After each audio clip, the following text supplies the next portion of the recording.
Hi అండి, నేను మీ Anitha. Welcome to our channel. ఈరోజు వీడియోలో అయితే మరికొన్ని యూస్ఫుల్ కిచెన్ టిప్స్తో అయితే మీ ముందుకు వచ్చేసాను. మన ఆడవారికి ఈ టిప్స్ చాలా బాగా యూస్ అయ్యే టిప్స్ అన్నమాట. వీడియోని ఎక్కడ స్కిప్ చేయకుండా ఎండ్ వరకు చూడండి. ఫస్ట్ టిప్ వచ్చేసి, మనం నార్మల్గా అందరి ఇళ్ళల్లోన ఎప్పుడు మిక్సీ అనేది వాడుతూ ఉంటాం కదండి. ఈ విధంగా వాడుకుంటూ ఉన్నప్పుడు మనం మసాలాలు కానీ రుబ్బుకుంటూ ఉంటాం కదండి. ఆ మసాలాలు మిక్సీ పైన కానివ్వండి, లోపల కానివ్వండి, మసాలాలు ఉండిపోయి అది అలాగే ఉండిపోయి బ్లాక్ అయిపోయి మనకి బ్యాడ్ స్మెల్ అనేది వస్తూ ఉంటుంది కదండి. కాకుండా మన మిక్సీ అనేది ఎప్పటికీ రిపేర్ రాకుండా ఉండాలి అంటే ఇప్పుడు ఒక మంచి చిట్కా అయితే చెప్తానండి. ముందుగా అయితే కొద్దిగా ఈ విధంగా సాల్ట్ అయితే వేసేసుకొని విమ్ లిక్విడ్ కొద్దిగా వేసుకోవాలన్నమాట. ఈ లిక్విడ్ని కొద్దిగా వేసుకుంటే చాలండి. ఈ విధంగా వేసేసుకొని కొద్దిగా ఈ విధంగా నీళ్ళు అయితే వేసేసుకొని ఈ విధంగా ఒక ఏదైనా పాత బ్రష్ ఉంటుంది కదండి, ఆ బ్రష్తో అయితే ఈ విధంగా క్లీన్ చేసుకోవాలన్నమాట. పిల్లలు ఏవైనా వాడేసి పాత బ్రష్లు ఉంటాయి కదండి, ఆ బ్రష్లతో అయితే మనం ఈజీగా క్లీన్ చేసుకోవచ్చు అనమాట. బరకలు లాంటివి కానివ్వండి, మనం మసాలాలు రుబ్బేటప్పుడు ఆ మసాలాలంతా పడి మనకి బ్లాక్ అలాగే ఉండిపోయి ఉంటుంది. ఇలా మనకి బ్యాక్టీరియా అనేది ఫామ్ అవ్వకుండా ఫంగస్ లాంటివి పోవటానికి సాల్ట్ అయితే యాడ్ చేస్తున్నానండి. ఎప్పుడైనా కానివ్వండి, మీరు మిక్సీ క్లీన్ చేసుకునేటప్పుడు కొద్దిగా సాల్ట్ విమ్ లిక్విడ్ వేసేసుకొని క్లీన్ చేసుకున్నారనుకోండి, మరకలు అనేవి నీట్గా వదిలిపోతాయి అన్నమాట. విమ్ లిక్విడ్ లేని వాళ్ళు షాంపూ వేసుకొని అయినా క్లీన్ చేసుకోవచ్చండి. అలా కూడా నీట్గా మరకలన్నీ వదిలిపోతాయి. చూడండి, లోపలైతే ఈ విధంగా క్లీన్ చేసుకునే తర్వాత ఇప్పుడు మిక్సీ పైన కూడా అంతా మనం క్లీన్ చేసుకోవాలి కదండి. అందుకోసం అయితే మనము పళ్ళకి యూజ్ చేసే పేస్ట్ అయితే కొద్దిగా అయితే సాల్ట్ వేసేసుకొని ఈ విధంగా వీడియోలో చూపిస్తున్నట్టుగా మిక్సీ మొత్తం ఈ విధంగా రుద్దుకోవాలి. ఈ విధంగా ఒక స్క్రబ్బర్ అయితే తీసేసుకొని ఈ విధంగా వచ్చేసుకోవాలి. స్టీల్నర్ అయితే అస్సలు యూజ్ చేయకూడదండి. ఏదైనా తడి క్లాత్ తీసేసుకొని మిక్సీ మొత్తం క్లీన్ చేసుకోవాలి. పొడి క్లాత్తో క్లీన్ చేసుకున్న తర్వాత చూడండి, మనకి మిక్సీ అయితే బాగా షైనింగ్ కూడా వస్తుంది. మరకలు లాంటివి కానివ్వండి, జిడ్డి లాంటివి కానివ్వండి నీట్గా వదిలిపోతాయి. బాగా షైనింగ్గా వచ్చిందనమాట. నెక్స్ట్ టిప్ వచ్చేసి దోసపిండి అండి. మనం దోసల పిండి రుబ్బుకునేటప్పుడు కొద్దిగా అయితే యూజ్ చేసుకుంటూ ఉంటాం, మరి కొంచెం అలాగే పెట్టేస్తూ ఉంటాం అనమాట.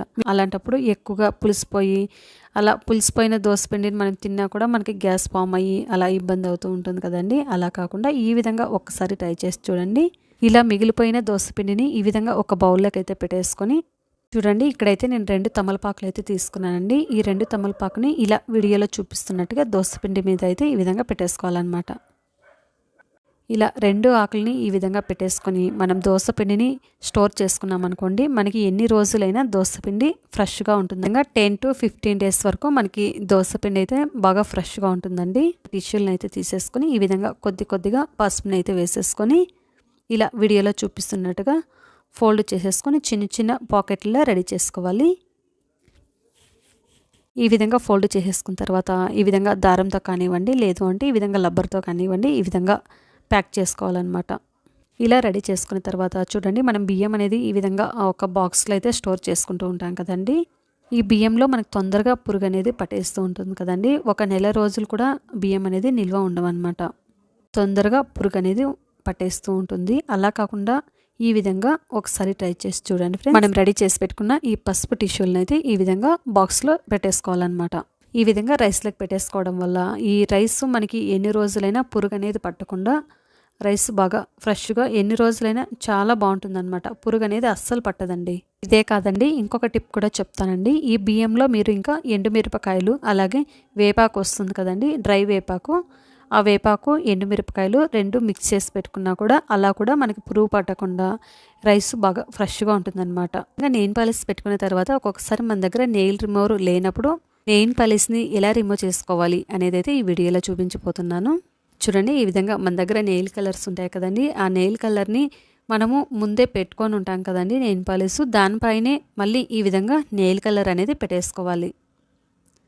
ఇలా పెట్టేసుకున్న ఒక 5-6 సెకండ్ల తర్వాత ఈ విధంగా కొద్దిగా కాటన్ తీసేసుకొని ఈ విధంగా వీడియోలో చూపిస్తున్నట్టుగా రిమూవ్ చేసేసుకోవాలి.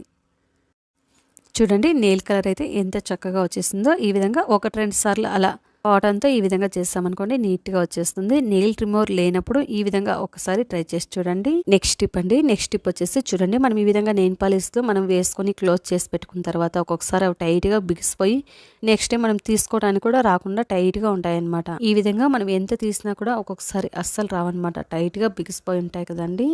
అలా కాకుండా ఈ విధంగా ఒకసారి ట్రై చేసి చూడండి. చూడండి, ఈ విధంగా వ్యాస్లైన్ అయితే అందరి ఇళ్లలోనూ అవైలబుల్ ఉంటుంది కదండి. ఈ వ్యాస్లైన్ని కొద్దిగా ఈ విధంగా తీసుకోవాలన్నమాట. ఈ విధంగా తీసేసుకొని చూడండి ఇలా వీడియోలో చూపిస్తున్నట్టుగా ఈ నెయిల్ పాలిష్ క్యాప్ అయితే ఓపెన్ చేసి ఈ విధంగా ఈ వ్యాస్లైన్ని అప్లై చేసేసుకోవాలి. ఈ విధంగా వ్యాస్లైన్ అప్లై చేసేసుకొని మనం క్యాప్ పెట్టుకున్నాం అనుకోండి, మనం ఎప్పుడు తీసుకున్నా కూడా ఈ నెయిల్ పాలిష్ క్యాప్ అయితే ఈజీగా వచ్చేస్తుంది. టైట్గా మనకి బిగిసిపోవడం అలా ఏమీ కాకుండా ఈజీగా వచ్చేస్తుంది. ఈ టిప్స్లో మీకు ఏ టిప్ నచ్చింది అనేది అయితే నాతో కామెంట్ సెక్షన్లో షేర్ చేసుకోండి.